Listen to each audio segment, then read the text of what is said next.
Ya Tribuners, saat ini saya sedang ada di Jembatan Musi 2. Nah, ini masih proses pengerjaan di Jembatan Musi 2 yang lama dan itu yang baru. Nah, ini yang lama memang awalnya diinformasikan selesai di akhir 2021.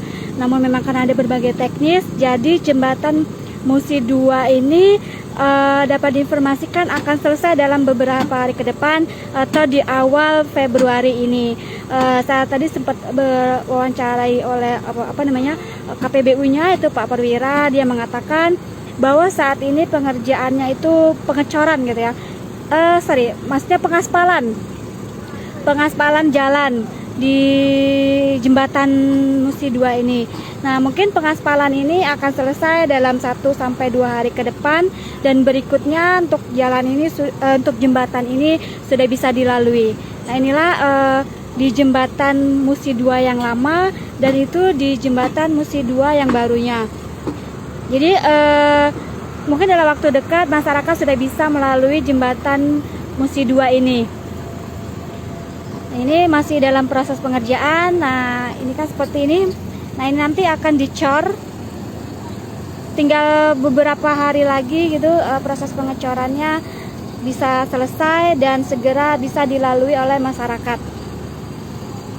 Begitupun juga dengan saya update dengan jembatan yang di Keramasan, itu sama dalam waktu dekat juga akan segera dibuka karena prosesnya juga sudah sampai pada tahap pengaspalan gitu ya.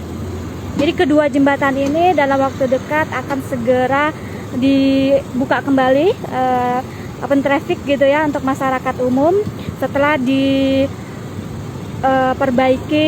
beberapa bulan yang lalu. Ini para pekerja sedang mengerjakan proyek di Jembatan Musi 2. Mungkin bagi masyarakat ini yang sudah menantikan kapan akan dibuka Jembatan Musi 2 dan Jembatan Keramas, sabar aja, dalam waktu dekat akan segera dibuka karena sekarang ini sudah proses proses pengaspalan. Jadi tinggal proses pengaspalan saja ya teman-teman. Jadi kemungkinan di minggu-minggu awal Februari di Jembatan Musi 2 maupun di Jembatan Keramasan sudah bisa beroperasional lagi. Ya teman-teman Tribuners, mungkin itulah sekilas info update dari Jembatan Musi 2 lama dan sekaligus update di Jembatan Keramasan bahwa kedua jembatan ini akan segera dibuka kembali setelah proses pengaspalan. Jadi mungkin di awal Februari dalam waktu dekat ini sudah bisa dilalui. Sampai jumpa lagi. Jangan lupa subscribe, share, komen, dan like ya.